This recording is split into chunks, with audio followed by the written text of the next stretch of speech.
Tere kõigile! Mina olen Maarja Maranik MTÜ-st Looduse inimeste eest ja nagu ikka on minuga kaasas Urmas Maranik. Tervist! Ja meie räägime täna siis samuti tuuleenergiast Eestis ja keskendume siis natukene loodusele ja inimesele ja ka natuke vaatame kohalikku keskkonda siin ja majandust. Alustame sellest võib-olla, et kes me oleme, väike tutvustus, siis on üldine olukord, natukene planeerimismenetlusest ja lõpuks siis ka lühike arutelu, kui jõuame, vaatame, kas jõuame. Ja meie ajalugu on siis selline, et oleme ise Põhja-Pärnumaalt, selle sama teemaga hakkasime tegelema sellepärast, et ka meie lähedale, meie kodu lähedale selgus, et tuleb tuulepark, asjad hakkasid sealt edasi liikuma, mingi hetk tegime MTÜ on üle Eesti, paljudest valdadest on meil liikmeid ja oleme vaikselt toimetanud. Eelmise aasta esimene pool oli üsna tihe, nüüd on rahulikum. Selle pildiga ilmselt, mis siin taustal on väga paljud tuttavad juba, et see näitab lihtsalt visuaalina ära, et kui kõrge siis üks tuulik on. Paljudes valdades planeeritakse tuulikuid kuni 290 meetrit, mõnedes kuni 270 ja nüüd on ka alla tuldud 250 peale.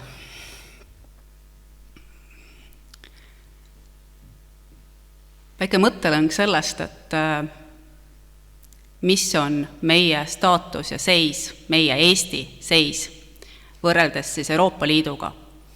Ja selle sama pildi, mida te ka näete, selle ma eile võtsin Eurostati lehelt. Siia on välja toodud taastuvenergeetika osakaal elektri tootmises ja võrdlusena on see siis 2024 kolmas kvartal ja 2025 kolmas kvartal. Eesti tulba tegin punaseks, muidu on niisugused peenikesed tulbad, kehv vaadata kaugemalt, aga kui te nüüd vaatate, siis ilmneb, et Eesti ei ole sugugi selline mahajääjate hulgas, et Euroopa võrdluses taastuvenergeetika osakaalus me oleme kolmandad Euroopas. Selles vaates ma nagu väga ei tea, et kuhu meil tormata on või miks me nagu kõvasti enam pingutama peame, et me oleme peaaegu esimesed. Ja võrdlusena ka siis 24 versus 25, et tõenäoliselt siit üsna suurt osa mängib Sopi-Tootsi tuulepark, mis andis suhteliselt suure mahu juurde. 24 oli siis väiksem, osakaal 25 on juba suurem siis. Ja siia kõrvale siis meie kohalik Keskkonnaagentuuri väljavõte. Keskkonnaagentuur kajastab selliselt, siia on nüüd välja toodud tuuleenergia võimsus 100 000 elaniku kohta, ka Euroopas. Ja samamoodi Eesti on Euroopa keskmisest rohkem panustanud. Jällegi me ei ole mitte sugugi kuskil tagaotsas või mahajääjate hulgas. Rootsiga ja Soomega meid võrrelda ei saa, aga siiski me oleme andnud tugeva panuse. Enamusele tuttav kaart, et selline laias laastus on Eesti tuuleplaneeringute asetus erinevates maakondades. Ja võib-olla huvitavaks ja vastuoluliseks teeb selle see, et kui nüüd võtta need tuuleplaneeringu alad, siis nendele aladele Keskkonnaagentuuri arvutuste kohaselt mahuks umbes 2000 tuugenit. Ja kui võtta, et üks tuugen on umbes 7 megavatti, siis see tähendab 14 000 megavatti. See ei tähenda üldse seda, et nad kõik realiseeruvad, eks. Aga kui nad kõik realiseeruksid, siis meil praegu planeeringutes on selline maht. Ja siia lisandub nüüd kaardistus, millest ka Arvi rääkis, et RMK teeb uut kaardistust, tulevad uued alad, tuleb uus enapakkumine, et see tuleb siia juurde siis veel, kui tuleb. Samamoodi võtsin välja Keskkonnaagentuuri lehelt Keskkonnaagentuuri poolt kuvatava info meile. Ja see on nüüd siin all nurgas kastikene, Et kui mina võtan kokku kõik tuulealad, saan circa 2000 tuugenit, 14 000 megavatti, siis Keskkonnaagentuuril on natuke teistsugused numbrid, et nemad näevad, et meil on olemas praegu 694 megavatti, mis on suhteliselt õige arv, siis kehtestatud planeeringuid, mis tähendab, et päris planeeringute lõppjärgus olevaid, on 323 megavatti ja selliseid muidu planeeringuid seal juures veel on 564 megavatti ja rohkem meil ei ole. Kusjuures kuu aega tagasi oli see pilt natukene erinev, siin oli veel üks lahtrike juures ja see üks lahtrike, mis on nüüd ära korjatud, seal oli number 3500 megavatti. Et lisaks siis sellele, mis praegu on neil üleval. Eks siis kas siis läks nagu natukene paljuks või ma ei oskagi seda põhjust öelda, miks see sealt ära võeti, aga ärad on võetud praegu ja eks see lahknevus on, et mis siis nagu tegelikult planeeringutes on ja mida riik siis kuvab. Aga see lahknevus on kogu aeg olnud, et päris pikalt me oleme riigi tähelepanu üritanud suunata sinna, et nad teeksid oma andmed korda. Mingi hetk meil minister Hütt ütles, et see on nagu lihtne, seda saab teha, et teeme ära, aga päris sinna ei ole siis jõutud veel. Siis meil on jutuks olnud siin ka viimasel ajal vesiniku koridorist. Et selline siis on see ettepanek tehtud praegu, kuidas see vesinikutrass ja kas ta üldse jooksma hakkab. Et seda näitab aeg, aga Kehtnas see praegune pakutud koridor üle läheb. Ma võib-olla vales kohas seisan. Natukene täiendaksin seda vesiniku juttu, et Elering on tõepoolest esitanud siis taotluse, et algatada see vesinikutoru planeering ja kuni võis olla äkki 10. jaanuarini oodati siis muudelt eraettevõtetelt selle planeeringuga liitumise taotlusi. Paljud arendajad üle Eesti ju käivad ringi ja räägivad siin, et tuulepark ja siis tuleb vesiniku tootmine või on mingit tööstusala vaja üldplaneeringutest teil siis vesiniku tarbeks ette näha.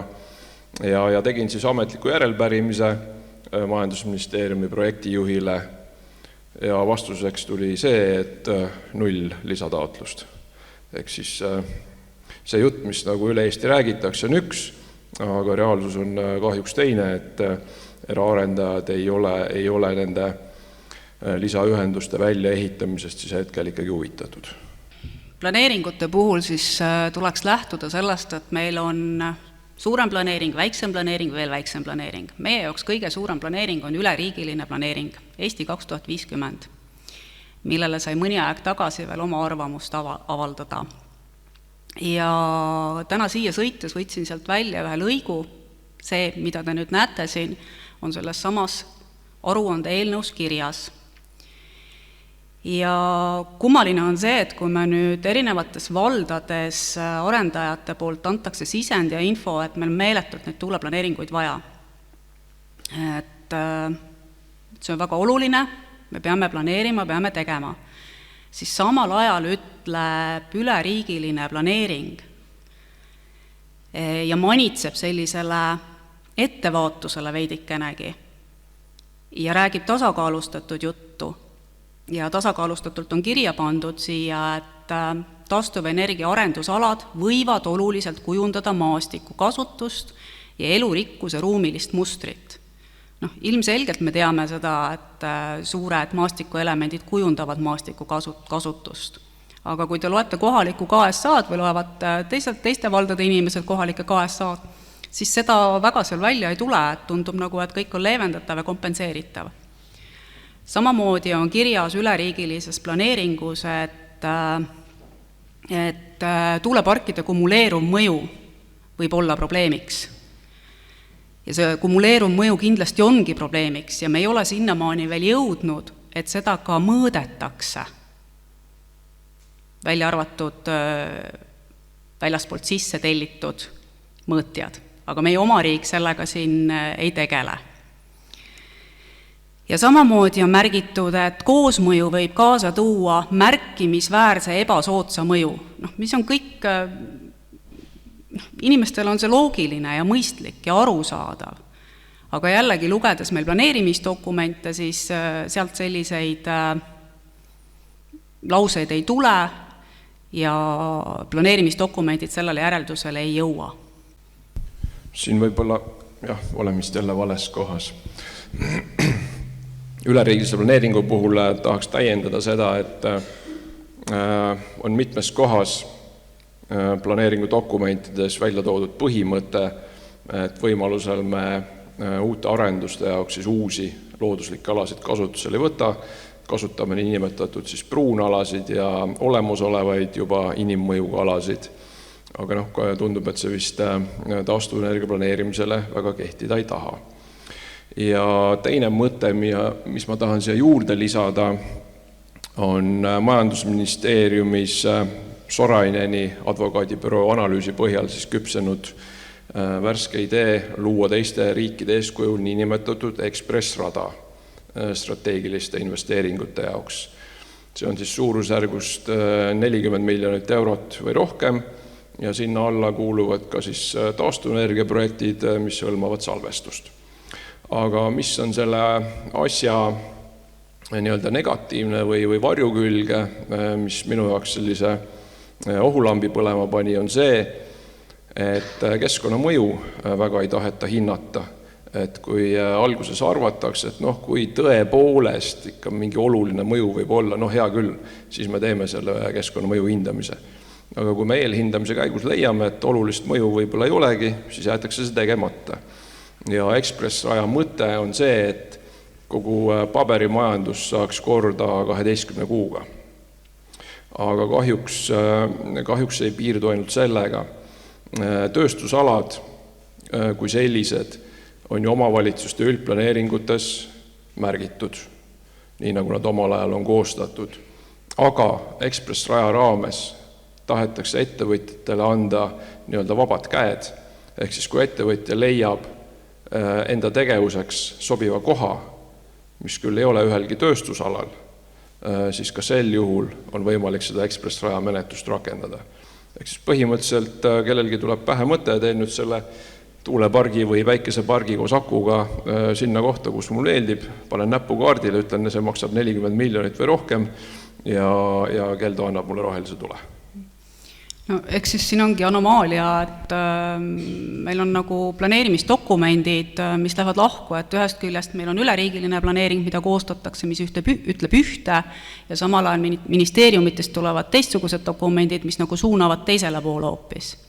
Et natukene lahku lähevad need mõtted küll, jah. Just, et minu jaoks tekitas see küsimusi eeskätt selles võtmes, et miks me siis üldse neid planeeringuid koostame, üleriigilist planeeringut, maakonna planeeringut, üldplaneeringut, kui iga üks piisava rahapaki olemasolul võib ehitada sinna, kus ta parasjagu tahab, ilma igasuguse mõju hindamiseta, et sellised dokumendid siis ju kaotavad mõtte. Aga okei, lähme edasi. Tõenäoliselt seda slaidi on ka paljud näinud, aga minu arust on see väärt meelde tuletamist.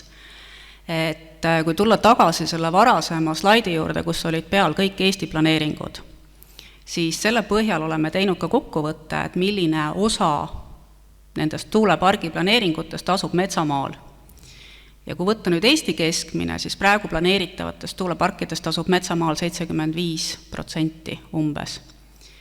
Ja Kehtnas on see protsent 77 ja natuke peale, aga kuna PAE 1 menetlus seisab, siis PAE 1 on põllumaal, T1 PAE ja T2 lau on täielikult rohevõrgustikus ja metsamaal ja T4 hiie on siis suuremalt osalt rohevõrgustikus, ehk siis need alles jäänud alad on samamoodi rohevõrgustikus ja metsamaal. Ja siit tekib ka see küsimus jällegi, et kui me nüüd neid tuuleparke, tuugenid planeerime kuskile, et kas see mets on siis see koht, kuhu peaks neid planeerima, et mina olen samamoodi seda meelt, et need tuleks ikkagi degradeerunud maadele, tööstusmaadele, sobivatesse kohtadesse planeerida, kui üldse, aga meie praegune planeering on siis 75% metsas. Et kas see jällegi peaks nii olema, on küsimärk. Nii. Ja natukene nüüd siia lähemale tulles siis Kehtna arengukavast. Ja samamoodi, nagu me enne rääkisime üleriigilisest planeeringust, ütleb ka Kehtna arengukava väga kenasti oma strateegilistes eesmärkides, et siin peaks olema kogukonna tunne, looduslähedane ja keskkonnahoidlik ja kaasavalt juhitud. Kuidas teile tundub, et kogukonna tundega ma saan aru, et siin on kogukond on koos, aga kaasavalt juhitud ja keskkonnahoidlik, sellega tuleb ilmselt tegeleda veel? Jah, tegemist on ju täiesti värske dokumendiga, Kehtna valla kodulehel üles saanud 26. veebruaril uus versioon. Ja mis minu jaoks lähevad omavahel natukene vastuollu, on siis alaeesmärgid 3.1 ja 3.2, et hoiame keskkonda ja igat pidi kaitseme elurikkust ja metsakeskkonda ja mida iganes. Ja kohe järgmine eesmärk on siis see, et loome tingimused tuuleparkide arendamiseks. Et loomulikult me võime neid tingimusi luua, aga kui me nüüd seda Kehtna üldplaneeringut vaatame ja neid tuulealasid, siis jällegi nad ei ole millegi pärast sellistes kohtades, kus see elurikkuse kaitsmine oleks tagatud.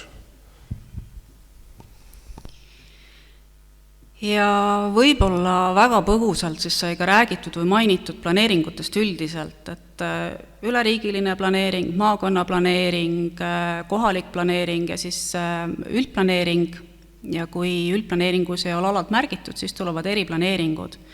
Aga ükski nendest planeeringutest ei sätesta kohe automaatselt, et nüüd ja sinna ja kohe ja ainult kõikidel võimalustel võibki sinna tuuleparki rajada. Et kõike peab kaaluma, kõike peab analüüsima ja kõike peab kaaluma tasakaalustatult. Aga need samad keskkonnamõju hinnangud, mis praegu on tehtud väga palju, on minu jaoks, see on minu subjektiivne arvamus, on tehtud küsimuse ja mõttega, et kuidas need tuulikud saab nüüd selle mõju hindamise käigus sinna panna. Mitte, et kas saab, aga küsimus on kuidas. Ja see ongi see põhjus, et miks meil need väga paljud alad on siis nendele metsamaadele ja rohetuumaladesse, rohevõrgustikku sattunud üldse, et kui sul on see küsimuse püstitus juba selline, et kuidas me selle asja ära saame teha, et mida me leevendame, mida me kompenseerime, mis iganes me teeme, aga eesmärk ja siht on see, et kuidas saab maksimaalses mahus realiseerida arendaja soovi. Ja kui rääkida nüüd tulevikust, siis kui tulevikus arendusala püsti saab, tuulikud püsti saavad sinna, siis tekib sinna ehitise piiranguvöönd ümber 1 kilomeeter. Mõned on kindlasti sellega kokku puutunud. Ja see 1 kilomeetrine piiranguvöönd tähendab siis maaomaniku jaoks seda, et kui ta annab nõusoleku planeerimisprotsessi käigus, siis tema tulevikus, kui see tuulik on sinna ehitatud, ei saa oma maad sihtotstarbeliselt kasutada, ehk siis ta ei saa oma maale ehitada elamut, kui ta peaks soovima. Ämmale, emale, lastele, kellele iganes, naisele, koerale. Et ta peab ise hakkama tagama, et ta ei ohusta enda tervist ja üldjuhul ei anta sinna üldse ehituslubasid väljagi. Aga arendajal on õigus arendada. Ja nüüd natukene kohalikku teemat. Et vaatasime ka Kehtna eelarvet ja natukene Kehtna laekumisi ja üleüldse tuulikutest tulenevat tasu, ehk siis seda mõtet, et miks mingisugune vald peaks tuulikuid arendama. Eesmärk on ju tasu, et mingisugust kohalikku kasu saada. Ja milline see kohalik kasu siis on, seda näitas päris hästi eelmisel aastal Sopi-Tootsi tuulepark ja ka Saarde tuulepark. Sopi-Tootsi puhul oli 2025 eelarvesse märgitud ja oodatav tulu 380 000. No ei tulnud, tuli 303 000, ka päris ilus number. Saardes oli oodatav tulu 103 000, ka ei tulnud, tuli 87 000. Kui nüüd arvestada need summad tuulikute kohta, siis ühe tuuliku kohta tuli vastavalt valdadele kas 8000 eurot aastas või 9000 eurot aastas. Aga see raha ei jää kõik vallale, see tuleb pooleks jagada mõjualas olevate inimestega. Ehk siis valla jaoks eelmise aasta tulu oli vastavalt siis kas 4000 eurot ühe tuuliku kohta või 5000 eurot ühe tuuliku kohta. T2 peale on planeeritud 4 tuugenit. See teeb 36 000 eurot aastas, KOV-ile kuskil 18 000. T4 peale on 9 tuugenit planeeritud. KOV-ile 41 000 aastas. Kust see tulu siis tuleb, et kas tõesti see on see raha, mille pärast peaks siin inimesed aastate kaupa tööd tegema, vabatahtlikud koos käima, meie siin olema, teie siin olema?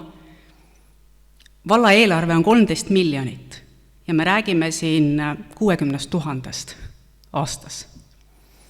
Et see on selline, kui seda raha pärast tehakse, siis see ongi see, mis see raha on. Et kas see on seda väärt?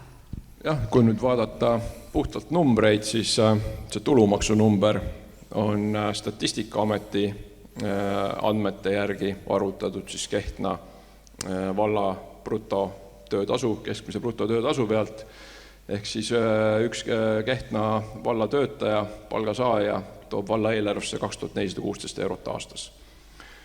Ja kui nüüd võrdluseks võtta, et kui T2 tuuleala tõttu läheb siis vallast minema, registreerib oma elukoha kuskil mujal 8 inimest, siis on tulu valla eelarvele on 0, T4 tuuleala puhul on see 17 palgasaajat, aga kui nüüd vaadata natukene laiemalt ja mõelda ka sellele, et tegelikult see inimene, kes ju koha peal elab, ta ei too vallale mitte ainult eelarvesse, mitte ainult maksutulu, vaid ta tarbib kohalikke teenused, ostab kohalikke kaupu, osaleb kohalikel sündmustel, üritustel, tegevustes, ja seda saab siis mõõta sisemajanduse kogutoodanguna ühe inimese kohta, mis ka on Statistikaametil olemas küll mitte valla kohta, aga Rapla maakonna kohta.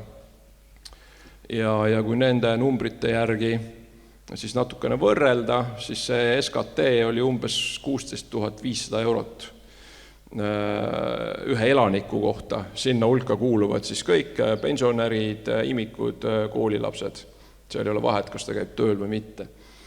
Et kui nüüd selle T2 tuuleala tõttu siis üks inimene vallast ära kolib ja kedagi teist asemel ei tule, siis on selle T2 tuuleala kasu nii-öelda valla majandusele põhimõtteliselt 0. Kui T4 tõttu läheb 3 inimest ära ja kedagi asemel ei tule, samuti valla majanduskeskkonna jaoks on efekt on 0.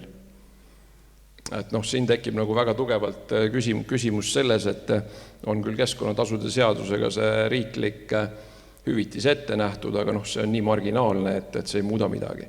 Nüüd on välja tulnud siis Vabariigi Valitsus uue geniaalse plaaniga, ehk siis miljonipreemiaga, millega püütakse siis omavalitsuse toimetuks lüüa. Ma tegin sellise väikese arvutuse ja Arvi tegelikult enne puudutas seda Ida-Viru õiglase ülemineku fondi, kuhu siis Euroliit oli vist 22. aastal andis 354 miljonit eurot põlevkivist elektri tootmise lõpetamiseks. Võtsin siis võrdluseks Ida-Virus toodetud elektri osakaalu Eesti kogu elektri toodangust aastal 2018, mis oli selline enam-vähem viimane hea võrdlusaasta. Võtsin siis elektri toodangu, mis tuli näiteks Põhja-Pärnumaa vallal Sopi-Tootsi tuulepargist. Võtsin need protsendid siis Eesti kogu elektrist ja sain niimoodi, et sama osakaalu järgi oleks siis Sopi-Tootsi pargi eest koos Põhja-Pärnumaal olevate päikeseparkidega, millest üks on siis ka Sopi-Tootsi osa, kuulub Enefitile. Et kui sama mehhanismi rakendada, siis Põhja-Pärnumaa vald oleks pidanud saama Eesti Vabariigi valitsuselt 47 miljonit eurot. See on ka siis õiglane üleminek, eks ole, et kui seal Ida-Virus makstakse selle eest, et lõpetame selle põlevkivi elektri ära, siis mujal ju tuleks siis maksta selle eest, et me läheme siis üle siis muudele sellistele teistsuguse häiringuga tootmisallikatele. Ja nüüd siis püütakse pakkuda siis valdadele 1 miljonit, et see nagu asi ei ole kuidagi tasakaalus. Kokkuvõtteks võib öelda, et minu arust on väga lihtne siin valdadel hoopis miinusesse jääda ja hakata sellele projektile peale maksma, mitte siit kasu saada. Aga seda peavad vallavalitsused ise vaatama, et kuidas see matemaatika neil välja tuleb. Ja natukene kokkuvõtteks ja viimaseks võib-olla sellest, et päris paljud teavad teist, et me oleme Pärnu linna vastu läinud kohtusse seoses Põlendmaa tuuletööstusalaga ja selle esimese astme otsus tuli meie jaoks negatiivne. Et mis siis edasi? Edasi räägime nüüd siis kohalike inimestega, vaatame, mis meil teha annab. Minu seisukohast on mõistlik edasi kaevata, aga küllaltki suur küsimus on siin rahastamine, sest need Kremli rahad, mida on meile süüks pandud korduvalt, no ei jõua kohale mitte kuidagi, et kui kellelgi on otseliin, siis võib meelde tuletada Kremlile, et äkki siis jõuaks sealtki mingisugune rahalaev kohale. Aga see kohtuistung iseenesest oli huvitav ja kestis 6,5 tundi ja selle kohtuistungi käigus tuli korduvalt välja siis nii KSA koostaja poolt kui ka linnustiku eksperdi poolt, et tegemist on poliitikaga. Et nii keskkonnamõju hindamine tuleb poliitilistest otsustest, kui ka linnustiku kaitsealuste liikide kaitsmine on poliitiline otsus. Ja eks sellepärast see kohtuotsus ka tundub niisugune natukese poliitilise lõhnaga olevat, ja väärib edasi kaebamist, et vaatame, kuidas asjad siis edasi läheksid. No, ma võib-olla kommenteerin seda Põlendmaa otsust küll detailidesse ei lähe. Aeg on natukene piiratud, aga mõned võib-olla olulisemad punktid, aga mis on nagu tähelepanuväärne minu arvates, et kohtuistungil räägitu, meil on kohtuistungil menetlusosalistena olemas siis ka helisalvestis, siis need olulised punktid kohtuistungi kirjalikus protokollis, mis on siis selline mõnekümne leheküljeline kokkuvõte, ei kajastu, loomulikult ei kajastu nad ka kohtuotsuses. Pärnu linna esindav advokaadibüroo arvates siis põhimõtteliselt ainus tingimus, mis siis arendustegevust piirab, on looduse taluvuspiir. Et kui me seda ei ületa, et siis me võime teha absoluutselt kõike. Ei ole vaja mingit tasakaalustatud lahendust otsida, nagu planeerimisseadus nõuab. Siis, mida linnustiku ekspert ristküsitluse käigus siis välja ütles, oli see, et esimese kategooria lindude kaitse on poliitiline otsus, et see on siis riigi tasandi poliitiline otsus, et just kui keskkonnakaitsetel ei olekski mingisuguseid õigusi või sõnaõigust, et kuidas siis neid asju peaks tegema. Ja mõjuhinnangu koostaja peaekspert siis väljendas korduvalt mõtet, et planeerimise ja siis ka selle keskkonnamõju hindamise esmane eesmärk on siiski saavutada see maksimaalne planeeringu lahendus, kui nagu vähegi võimalik. Et jällegi mingisugusest tasakaalustatud lahendusest ei ole juttugi. Et need on nüansid ja neid nüansse on veel, et me ise leiame, et edasi kaebamiseks on alust. Kas ja millal me selleni jõuame, selgub hiljem. Ja ega midagi, tegime täna lühidalt ja täname teid.